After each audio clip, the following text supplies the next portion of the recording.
Tapos ito kapatid. Kapatid niya 1960, 1968. Kuya. Ginahing Mr. ni aking open ganito. Miriam Defensor Santiago. Tapos yung katabi niya.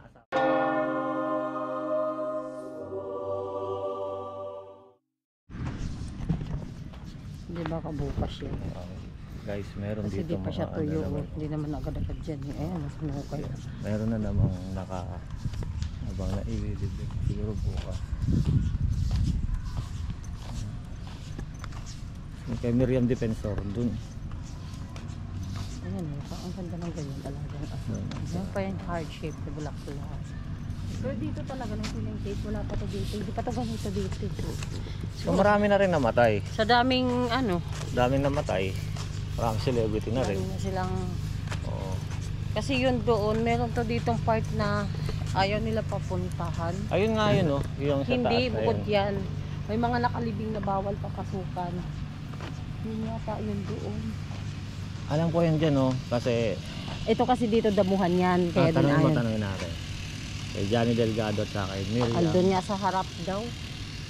Sure nga lang natin. Sentro nga daw. Ayun, tuta, nagtanong. Anong takot na ito?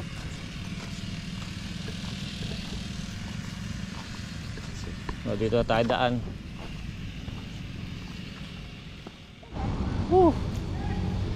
So guys, dito na naman tayo sa kay Julie Vega naman tayo. Pupunta naman tayo kay Julie Vega. So dito hanapin natin siya. Ano? Kita mo, no?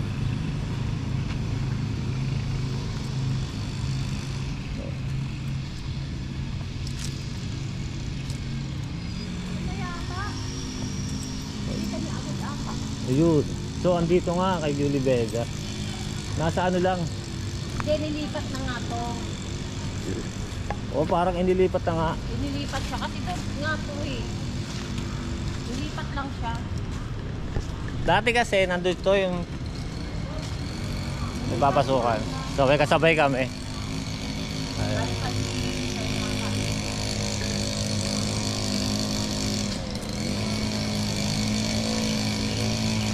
Ayun.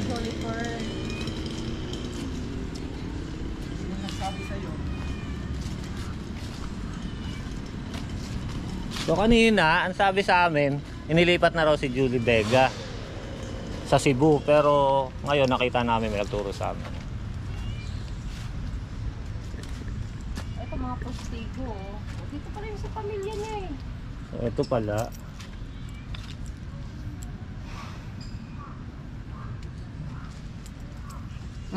Mukha ko to. Ano pa paposin ko? Tama na. Sige. So shoutout nga pala kay Sir. Follow Follow niya nyo. to.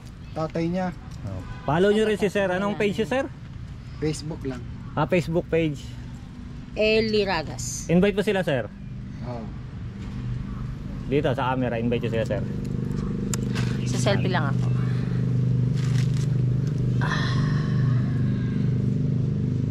Ang Facebook page nyo, Sir? Eli Ragas. Eli Ragas. Oh, follow sa niyo Facebook, daw yung okay, Facebook ni guys. Sir. Follow nyo si Sir. Kasama namin siya na dumalaw sa mga sikat na artista. Nagkita-kita kami dito sa Nagkita-kita Loyola. kami ngayon sa Loyola. So ngayon, mga nakasabay namin sila. Halika, tayo dyan. Kayo na Okay. 2, 3. Okay. Dalawa. Sweet. 2, 3. Yan. Okay. Galing pa Cavite siya si Sir. Ito, kapatid, 1931. Tatay niya yan, di ba? Tatay. Sarap tatay. Tatay niya yan. Tatay niya. Tatay nanay at. Ito ano to, Lola? 1907 eh. Lola na yan. Lola niya baka tatay, nanay nito. No. Tapos Ito kapatid. kapatid. Kapatid niya 1960, 1968. Kuya. Kuya niya.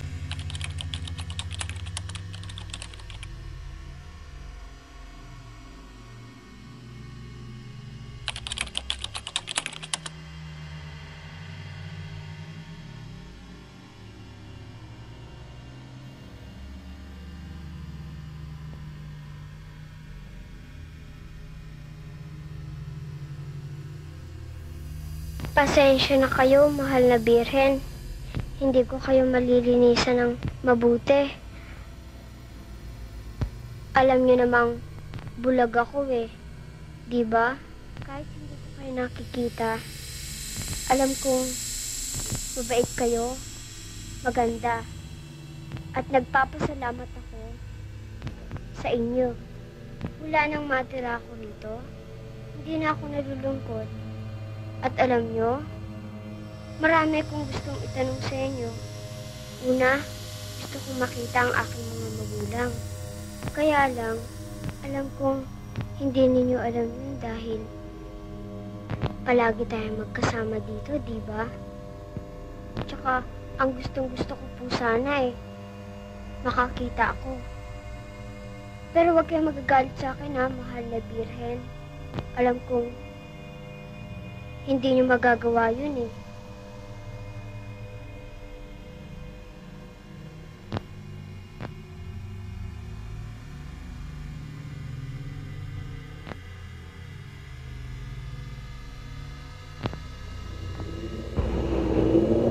Madaling gawin yun, Angelita.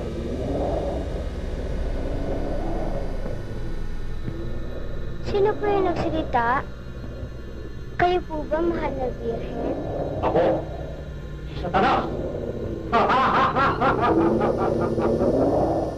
Bibigyan mo ako ng liwanag ang iyong mga mata. Totoo po? Magagawa po niyo yun? Sa kapangyarihan ko, ang lahat ay nangyayari. Makikita mo mga bulaklak. Ang malawak na dagat. Ang langit at lupa. Ang liwanag ng araw at dilim ng gabi. Mabait pala kayo kaysa mahal na Birhen. Bibigyan pa kita ng kayamanan. Magagarang damit. At masasarap na pagkain. Walang makapagbibigay sa inyo maliban sa akin. Bakit niyo gusto yan ibigay sa akin? Upang ikaw ay maging alipin ko. Susunod ka sa aking ipag-uutos. Upang gawin kitang magandang halimbawa para akitin ng iba. Para ipailalim sa aking kapangyarihan. Pagdating ng 3 oras, kukunin ko ang iyong kaluluwa. Ayoko po. Ayoko po. Ayoko po maging alipin niyo. Isipin mo, habang buhay kang bulag, Kayo'y masama. Pati kaluluwa ko'y gusto niyong angkinin. Layuan niyo ako.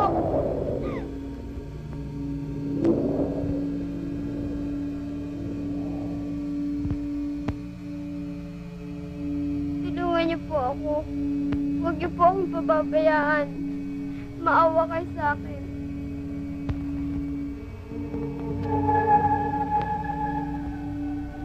Mabibilang ang mga katulad mong nasa kadiliman na nananatiling matibay ang pananalig sa akin. Mapapalad na wala nga ng pananampalataya. Makakatulong ka sa iyong kapwa upang lalong tumibay ang kanilang pananalig sa Diyos. Daranas ka ng maraming pagsubok upang masukat ko ang iyong katapatan.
talagang tanda sa akin. 1985, 5 years old pa lang ako nung nawala siya. Oo, isang taon pa lang. Ano, 3 years old pa lang ako. Kaya di ko talaga siya kilala kasi 3 years old pa lang ako. Oo, kilala ko Kahit sabi nito. yung kuha na, hindi ko rin Ganda niya talaga, no? sa Ang kasabayan niya si Janice de Belen. Yun yung mga naging kasabayan na nakita ko. Sa That's Entertainment niya sila. Alaga rin sila ni Kuya Herman Moreno. Saan ba kay Kuya Germ? doon din sa tinurok si yung kay Doon Johnny may kila Johnny Delgado. Delgado doon. Yan. Kalikasan mo. Guys, punta na tayo kay Miriam Defensor.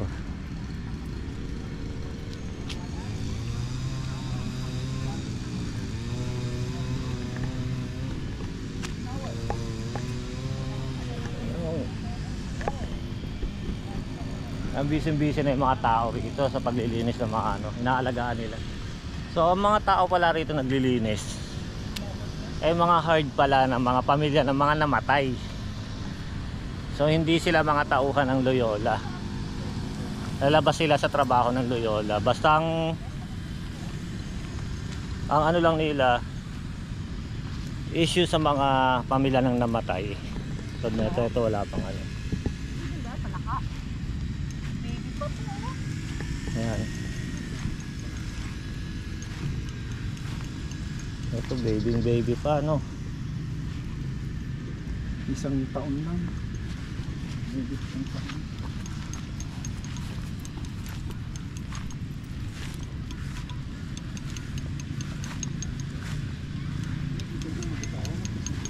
Kung mapapansin nyo. Nag-aaral na kami sa Opo.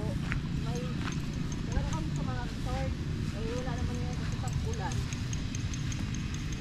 Sakto mag-uulgas. Ayan, may kitapak po ako. Ito po. So ayoko talaga tumapak sa mga. So ito parang napabayaan na. May kulay nung kami bahala yan, sir. May bayo naman pala yung story. Ang isang 19 pesos. Kaya, mamumulobi ka nun. Yung magbibigay sa'yo na isa, mga mayayaman lang talaga yun kasi sa bawat. Kaya naman mayayaman. Bibigyan mga mayayaman lang. Kaya akala ko naman, di ba? Oh yan. Ayun, narating na natin. Kailangan. So ito na yung ano. Ay, ano yun? Matumba. Basta. Ito. Oh, tama, para may picture lang sa inyo. Kasama kayo dito. Mga paminto. Ito, Santa Ana. Ito kay Melvin. Yun.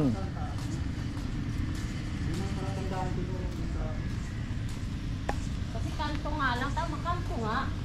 Tama naman. Oh, di ka, dali. 2013. Diyan kayo. Sige, dito tayo. Isa muna. Di ba kasha? Oh, Hmm. oh yan. Oh, dalawa, kayo dalawa. Okay.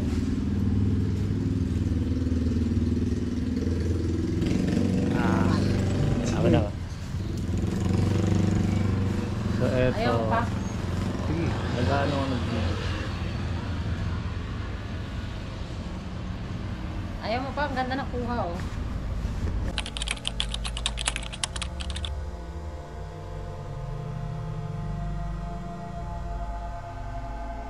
Kung itong halalang ito ay magtatagumpay na naman ang katiwalian, ano ang maaasahan ng sambayanan?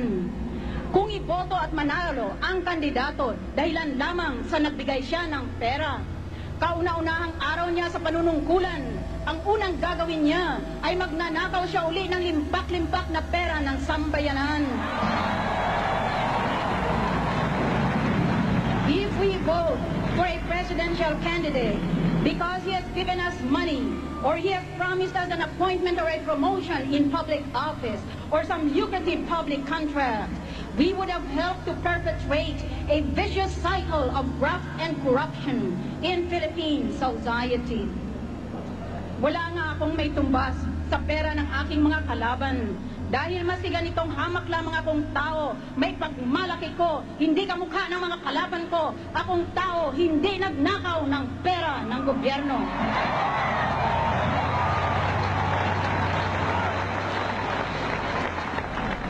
The charge against me is poverty, and I plead guilty to that offense. Pero hindi bale na. Maski ganyang wala akong pera, masasabi ko sa aking mga kababayan, hindi ko sinanla ang kaluluwa ko at kailanman hindi ko isasanla ang bansa ko.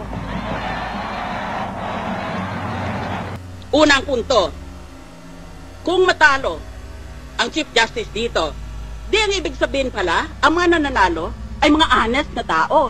Dahil kinondena nila dahil corrupt yung taong yon. Di, palagay din natin na itong mga representante, dahil lahat tayo, we represent the people, isn't that so? That's why we are elected officers. We're supposed to represent our constituencies. Eh kung hatulan natin may sala yan, di, ibig lang dahil crooked siya, ibig lang sabihin tayo, honest tayo. Ngayon, kung lahat pala tayo honest, o marami pala tayo sa atin ay honest, why is the Philippines often, or if not all the time, why is the Philippines always ranked as one of the most corrupt countries in the whole world? Yan, sagutin niyo ako niyan. Nagpapakalinis kayo? Aba kung malinis pala ang mga opisyalis natin at malinis pala sa buong bansa, eh bakit palagi tayong nililista ng Transparency International as one of the most corrupt countries in the world? Magtitinginan tayo? Sino kaya dito? Yan ang unang punto ko. Pangalawa, tumigil na kayo ng kapapanggap-anggapan nyo, mga artista. Merong mga politiko na alam natin kung anong loopholes nila sa SALN. Deposito ang sinasabi ng batas pagkatapusan ng Disyembre, katapusan ng taon, magdeklara ka kung magkanong pera mo sa bangko. Hindi ba gini-withdraw nila pera nila sa buwan na Nobyembre o Disyembre para pag naglagay sila, pag nag-file sila ng SALN nila, wala nga silang deposito. O kaya meron lang sila ng couple of thousands. Kasi withdraw nila eh. Pag Enero, i-deposit nila uli. Taong bayan, kayo ang magtestigo. Yan. Ba't hindi natin habulin yung ganon? Pangalawa, palusot. O pangalawa, na ginagawa nila na loophole sa SALN. Lahat ng pag-aari nila, real estate, bank accounts, iba pang pag-aari, lalagay sa ibang pangalan. Yan is very, very widespread. O di wala nga naman silang pag-aari. Dahil lahat, linagay na nila sa ibang pangalan. Kung bawal ang asawa at ang mga anak, dahil sa batas ay inspeksyonin pati yan, yung mga malapit sa kanila. Di doon sa mga malalayo ng mga kamag-anak. O kaya maski hindi kamag-anak, sa kaibigan na pinagkakatiwalaan nila. What a hypocritical accusation.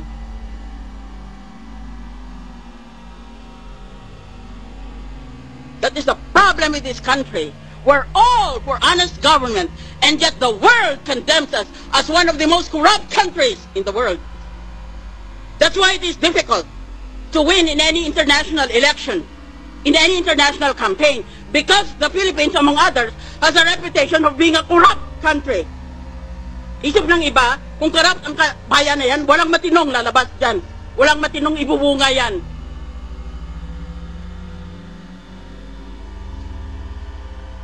Ba't bawat isa ba sa inyo walang sala tungkol sa SALN? Bigyan niyo ako ng isa pang buhay. Panginoon, bigyan mo ako ng isa pang buhay at imbestigahin ko lahat. Isa-isa. Dito sa Senado, sa House of Representatives, tignan natin. Pati sarili ko, imbestigahin ko. Order, please.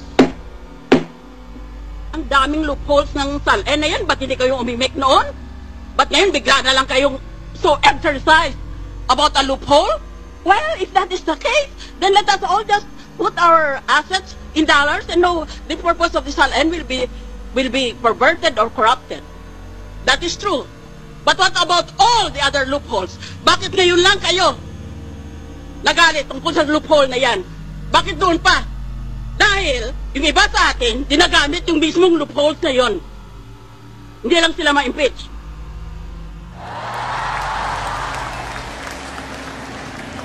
Every graduate wants to know what is the secret key to open the door to a life of success, which we equate with material comforts, fame, and influence. But there is no such secret. I wish I could tell you that I had one, but I did not. Napuyat ako gabi-gabi hanggang sa nasunog ng kilay ko. Nothing matters more to the future of this nation than to ensure that our young women and men learn to believe in themselves and to believe in their dreams. I believe one of our country's priceless assets is the idealism of our young people. My generation has invested all that it has, not only its love, but also its hope and faith in your generation. The difference between a successful person and others is not a lack of strength, not a lack of knowledge, but lack of will.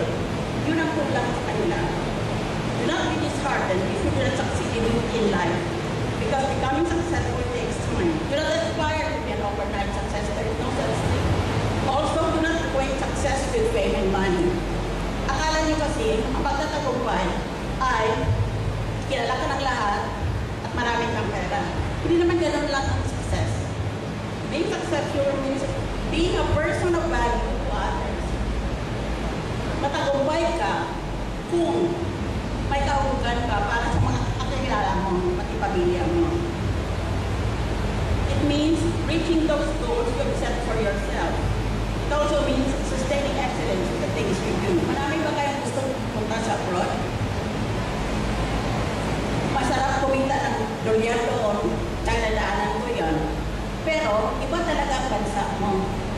Kaya, kung gusto mo lang talaga magpalawak ng karunungan mo, pwede ka naman magtrabaho abroad ng konting panahon at bumalik dito sa Pilipinas at magsilbing sa sarili mong mga kababayan.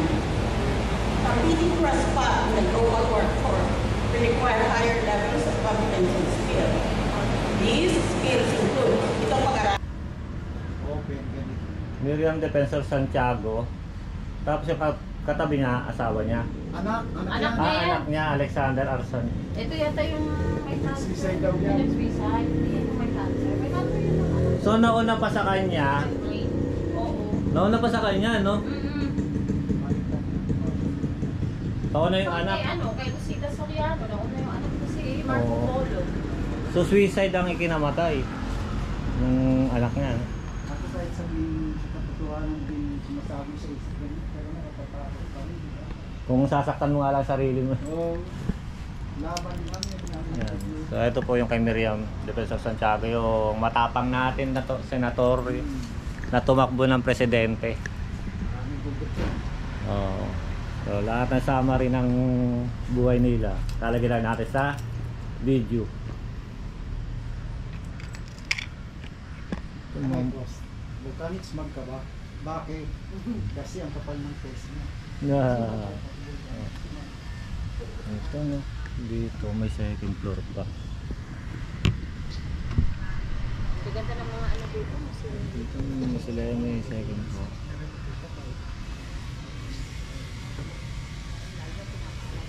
Abay dito naman, pabyan pamintuan. Oo, talagang kakaiba, no?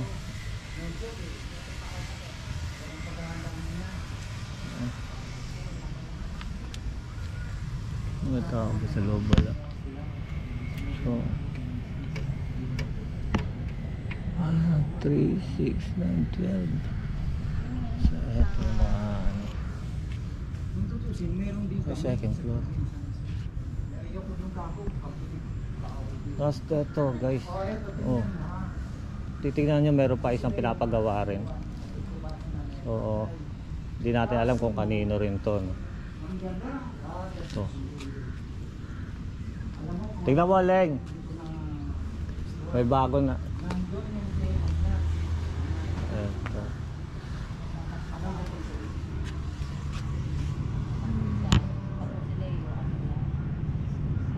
Yung iba kasi pinapahirap.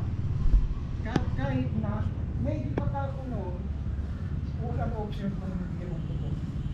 Kahit pa nilagay na, Ragas or Tuno, siya mo si Leo.